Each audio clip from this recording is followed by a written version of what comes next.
The champagne flute shattered against the hardwood floor, crystal fragments, catching the Christmas lights like tiny daggers.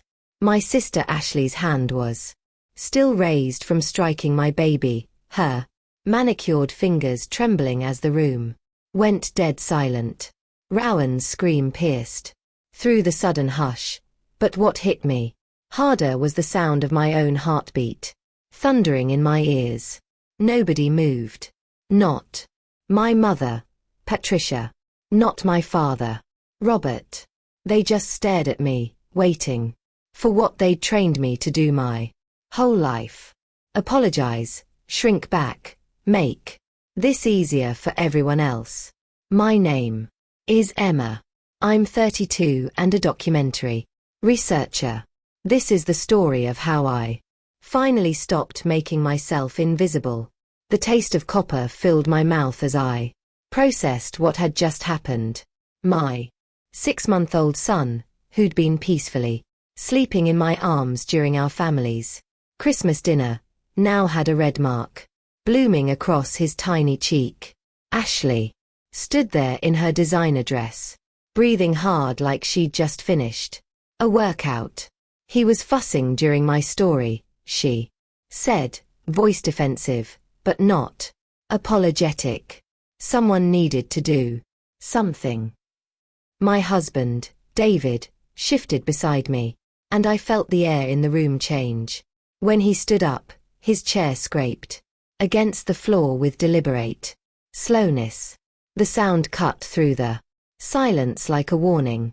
"Get out," he said quietly, looking directly at Ashley. The words hung in the air like smoke from a blown candle. Ashley's mouth fell open, then snapped shut. She looked around the table for backup, for someone to defend her, to make me the problem like they always did. David, that's uncalled for, my mother started, but her voice lacked conviction. She hid our baby, David replied, his tone steady but razor sharp. At Christmas dinner, while he was sleeping. He paused, letting each word settle. Get out of our house. For the first time in 32 years, someone had defended me without asking me to explain myself first. Growing up, I learned to be small before I learned to walk. My earliest memory is standing behind my grandmother's dining room chairs while Ashley got positioned in the center of every family photo. I was always the extra one, the child who needed to step back so the real family could shine. Ashley was 2 years older and born with the kind of confidence that filled rooms. When she wanted something, she took it. When I wanted something, I was told to wait my turn. A turn that somehow never came. At 10, I won a statewide essay contest. Ashley spilled juice on my certificate by accident. And instead of congratulating me, Mom spent 20 minutes comforting Ashley because she felt so bad about the mess. The certificate was ruined. But what hurt more was watching my achievement become about my sister's feelings. This pattern followed me through high school, college, and into adulthood. When Ashley needed money for spring break, I was told to contribute from my part-time job earnings. When I needed a ride to my scholarship interview, they forgot twice. The third time, Dad simply said, "Figure it out." I learned that my needs came second, third, or not at all. I learned that speaking up meant being dramatic. I learned that my silence was the price of keeping everyone else comfortable. But sitting there with my baby's cry echoing through the Christmas dinner silence, something inside me finally cracked open.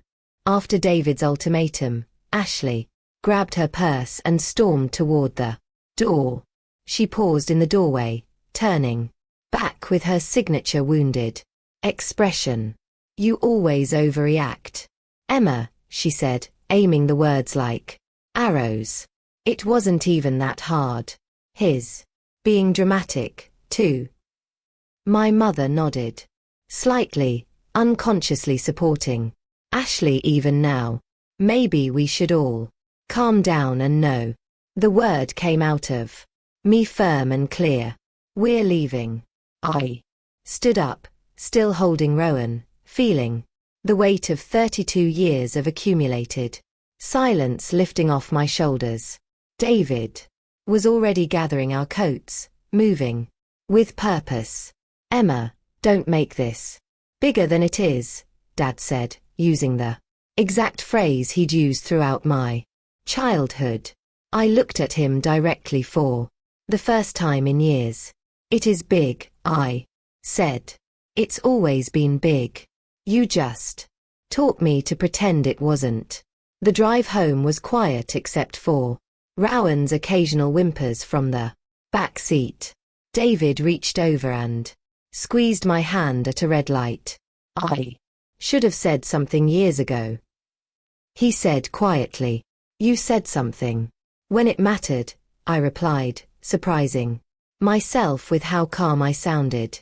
At home, after putting Rowan down for his nap, I sat at our kitchen table and opened my laptop. The red mark on his cheek was already fading, but the photograph I'd taken was crystal clear. I saved it to a folder I labeled documentation. For the next 2 hours, I worked methodically. I collected screenshots of family text messages, created a timeline of incidents, and wrote detailed accounts of events I'd spent years trying to forget. I wasn't planning revenge. I was building protection. I drafted an email to our pediatrician asking about protocol for documenting injuries to infants. I researched family law attorneys. I created backup files of everything and stored them in multiple locations. This wasn't about punishment.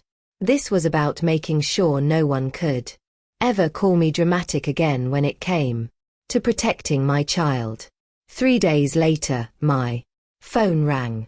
Ashley's name flashed on the screen. Emma, we need to talk, she said, without preamble. Mom says you've been making threats. I haven't threatened anyone, I replied, setting down my coffee cup carefully. I documented what happened. You took pictures of what? Of Rowan's cheek after you hit him. Silence stretched between us. I could hear her breathing change. It wasn't a big deal. Emma, you're making this into a big deal. I interrupted. You're right. It is a big deal. It's the biggest deal.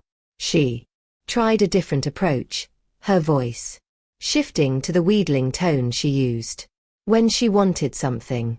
Come on. We're family. This is just a misunderstanding. Family doesn't hit babies, I said, simply. And family doesn't spend 30 years making someone feel invisible. I hung up before she could respond. The next call came from my mother an hour later. Emma, sweetheart, I think you're blowing this out of proportion. She started. Ashley feels terrible. She was just trying to help with Rowan when he was fussing. He was sleeping, Mom. Well, you know, Ashley, she's always been protective. Of who? The question came out sharper than I intended because it's never been me. Silence on the other end. Finally, Mom sighed. What do you want us to do, Emma? It was the first time in my life anyone in my family had asked me what I wanted. I want Ashley to acknowledge what she did, I said. I want a genuine apology, not an excuse. And I want to know it will never happen again. You're being very demanding. I'm being a mother.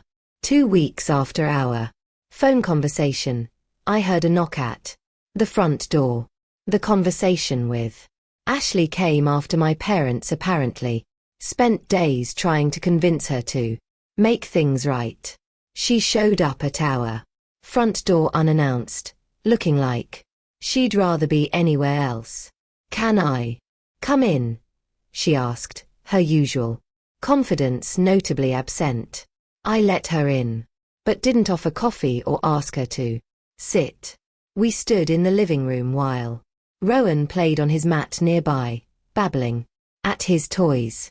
"I'm sorry I hid him," she said quickly, the words tumbling out like she'd rehearsed them. "I shouldn't have done that. I waited. There had to be more. I mean, I was just trying to help," she continued, falling back into familiar patterns. "He was crying and you seemed overwhelmed." "Stop." I held up my hand. "He wasn't crying. He was sleeping.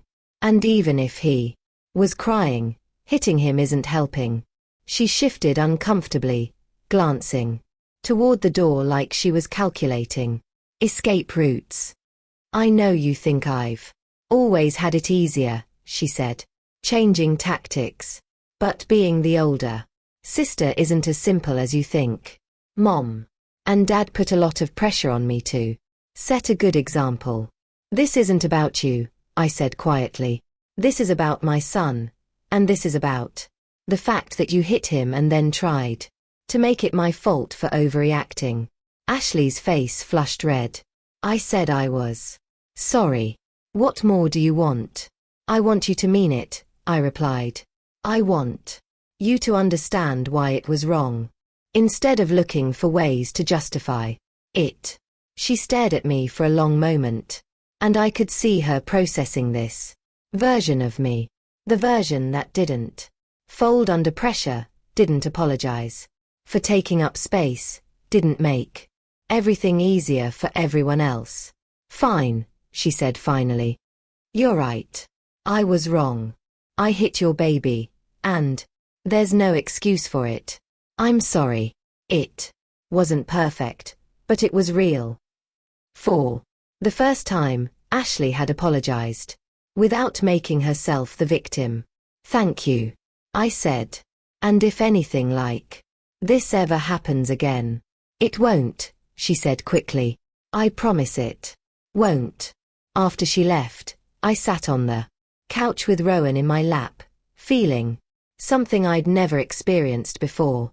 In my family relationships, respect, not affection, not automatic forgiveness, but respect. The boundaries I'd built weren't walls meant to keep everyone out forever.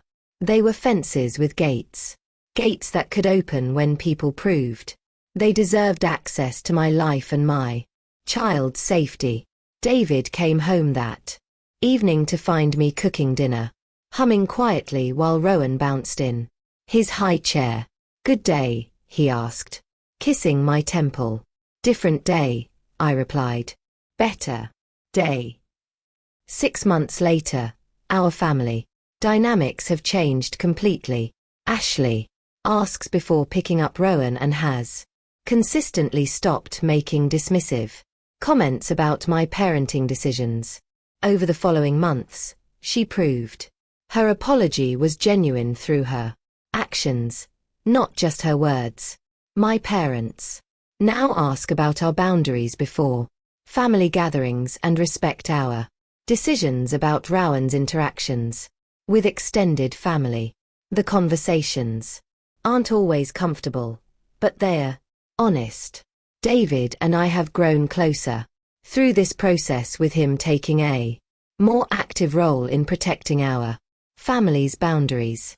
We've become a united front in ways we never were before. I'm not the same person who stood silent while her baby got slapped.